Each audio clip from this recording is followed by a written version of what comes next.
Say, kids, what time is it? It's kind of like watching TV, but, in your car. 104.7 The Cave, Mike the Intern, Jay Stevens in the studio. It's Thursday, 9 a.m. time for Dark Side of the Stream, episode 143. This week was my pick, the documentary about the American Gladiators, Muscles and Mayhem on Netflix. Now, before we get into this... I was going to say before we get into this, it was actually, this is a really unique one because I was going to pick it, but I was going to pick the different version of it. So we actually both watched a documentary, two different documentaries about the same subject. Interestingly enough, Jay, before we did last week's episode, was like, oh my God, the American Gladiator is so badass. I was like, yeah, I saw a preview of that. And then I was like, dude, it starts on Wednesday. And he goes, how is that possible? I just watched it. Yeah. And I was like, what'd you watch it on? He's like, ESPN. I was like, oh, there's a 30 for 30. Yes. So just disclaimer here.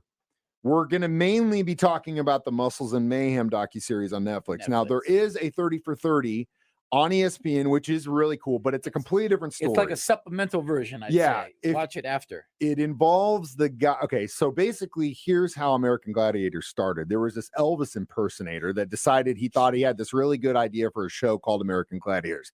And that's all he did. That's it.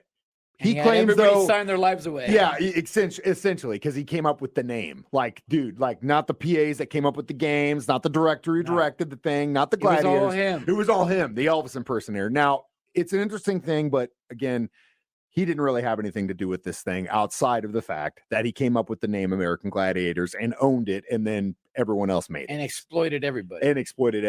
But here's the weird thing is he was nowhere to be found in this Netflix. He was not in the Muscles and Mayhem. 30 for 30, he was all over that. Because since again, he owns the name, they had to get permission to talk about it with him. ESPN got the permission. That's why they don't say unauthorized version or story in Netflix does. Netflix says that's why he had nothing to do with it. Yeah. So all you have to do is say unauthorized and you can go for it. As long as you have the rights to use the footage and or images and you get the rights for the interviews, yeah, you can do whatever you want. I mean, you're talking about a factual story and events. It's just journalism. And a lot of on the 30 for 30, they didn't get to talk to a lot of the gladiators. No. They declined them, probably because they had signed a deal with Netflix already. No, probably because they hate the Elvis impersonator and all the money he made off of him, and the fact that in 1 year alone there was more viewership of American Gladiators than there was the actual Super Bowl. Yeah, and these guys and gals didn't get paid. They got injured. They didn't get taken care of. There was one woman who literally like twisted and broke her knee, and she was done for the rest of her life.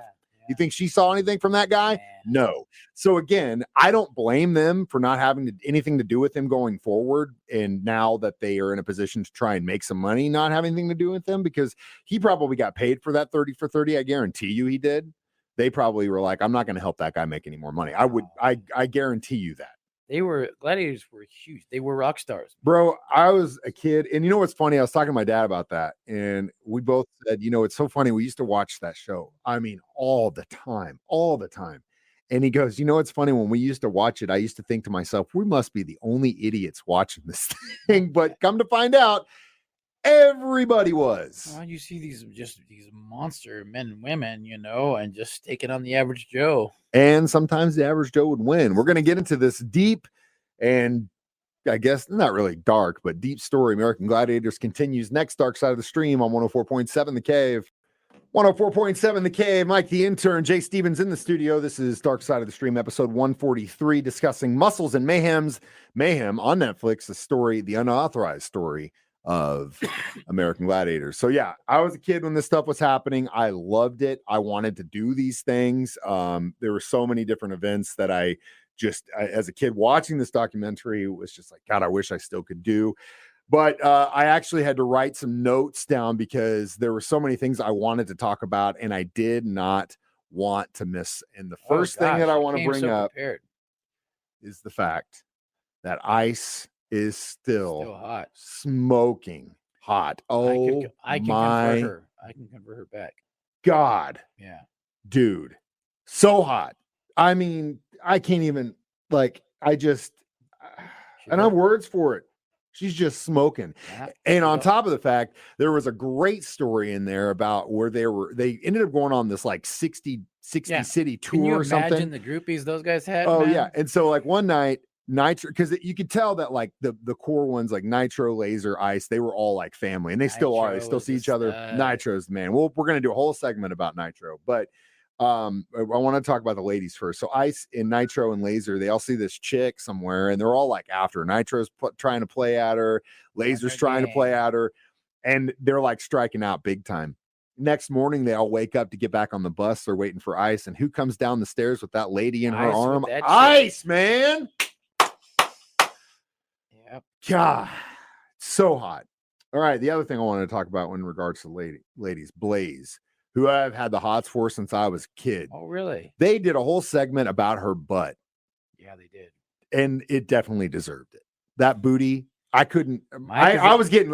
My wife's not a jealous person, but I was talking about that butt so much while we were watching it together. I was starting to get looks, and my wife's not jealous. But I mean, that booty was. If it's somebody that's like on TV and famous, can you get in trouble for that? I mean, no, but at a certain point, if you're sitting there talking about her butt 30 minutes later, you probably should shut up about it. I just say I will talk about for 24 hours someone that I met the night before the show. I know you will, but I keep those thoughts locked up in the vault. I'm just honest. Hey, I can appreciate a good-looking person. Yeah, and I can appreciate a good-looking booty. And Blaze had an incredible booty. I'm sure she still does. She ended up marrying the guy Sarge, the guy that helped train them on the jouster, whatever that thing was called, where they hit each other, sock 'em type thing. Knock 'em, sock 'em.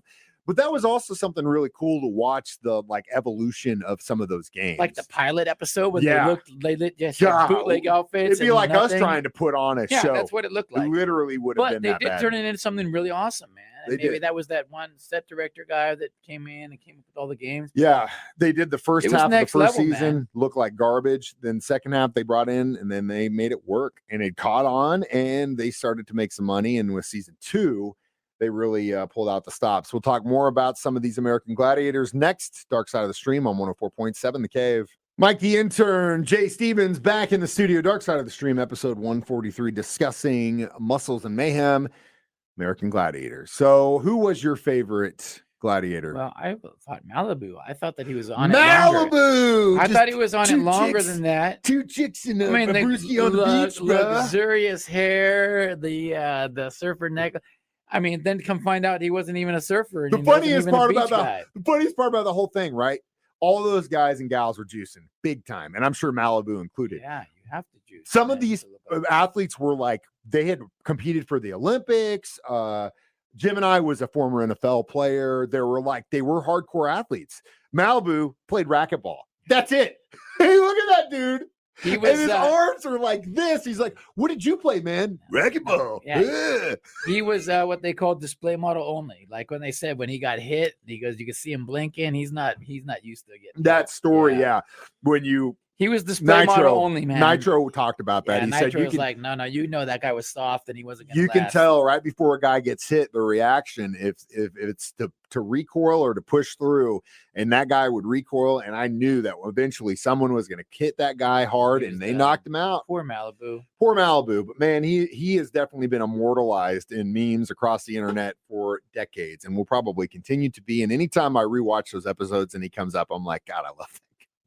So Malibu's your favorite. Nitro is and always will be my favorite. Nitro. I mean, he was just the coolest one. You know, he was there one of the longest. Laser obviously was there the entire time. What a stud though that Nitro guy was. Yeah. Right? The thing about this though that I will again, they kept coming back to this is something to be celebrated. You know, their athleticism, the fact that they were bringing bodybuilding to the forefront, but the fact remains here, guys, they were all juicing. I mean, you can't. And you want them to, though. You want them to be superhuman looking. You don't want just average Joe looking guys. At that period in our history, yes, because the action star was a big thing, and that was like the whole deal.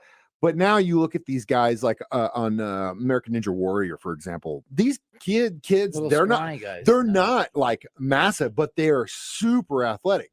Which proves the point. But they're not taking hits. They're not taking hits. And again, the physicality definitely adds. If you're taking hits and smashing, you want to be big, but massive, huge. You know, just as well as I do in jiu-jitsu, size don't matter, man. No, it helps. But it helps. It can help, but it don't matter.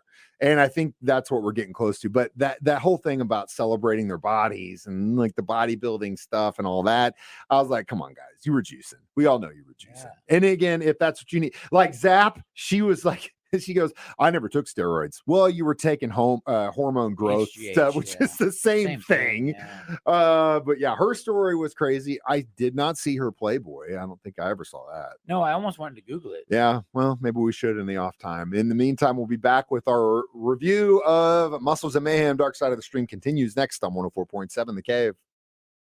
104.7 The Cave. Mike the Intern, Jay Stevens back in the studio. Apologies for our extended break. This is Dark Side of the Stream, episode 143.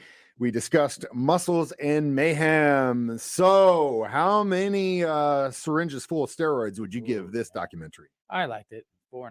I liked it. Yeah, oh yeah, big time. Probably back to like remembering that era.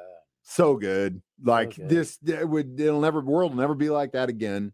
It was bigger than life. Yeah. like It was very much like the boy band model too. Where yeah. You got the characters, and you're only going to pay them a little bit of money. You're going to make all the money. Oh, you don't like it? Okay, well, we'll just get somebody else, and they're replaceable. You know, and it wasn't the core. Like when they had the core, and they talk about that core. That was the best part of American Gladiators. And again, in '91, they had more viewership than the Super Bowl did. That's crazy. Incredible, yeah. Think about that. Now, what the Super Bowl is compared. I mean, again, '91. Who won the Super Bowl in '91? I think that may have the Cowboy era. It could have been Cowboys, 49ers, or Cowboy 49er era.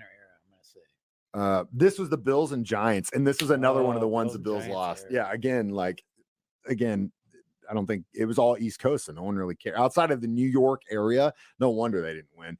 But still, again, it was a great documentary. If you want to relive an incredible show that we'll never see again, both. If you want to actually watch American Gladiators, there is an American Gladiators channel on Pluto TV for free that plays it 24/7. No way. Yeah. How do we not have that on? And that's what Jay and I are going to do as soon as we're done here. But Jay, what's your pick for next week? Oh gosh, geez, I put on the spot here.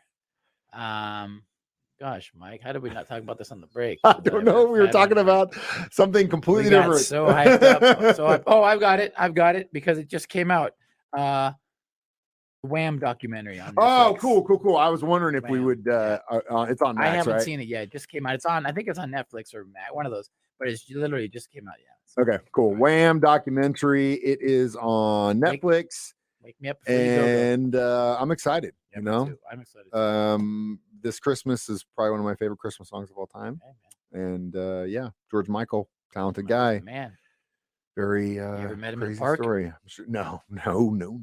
I know what park that was. Yeah, I'm sure you did. I'm sure you do. I'm sure you know what stall it was. Either way, you can stream us online every Thursday 9 a.m. on Facebook or YouTube, or listen to it on my show 9 a.m. or Jay Show 6 p.m. or download this as a free podcast on our 104.7 The Cave app. I am Mike the Intern.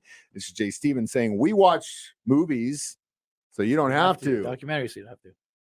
Dark Side of the Stream on 104.7 The Cave.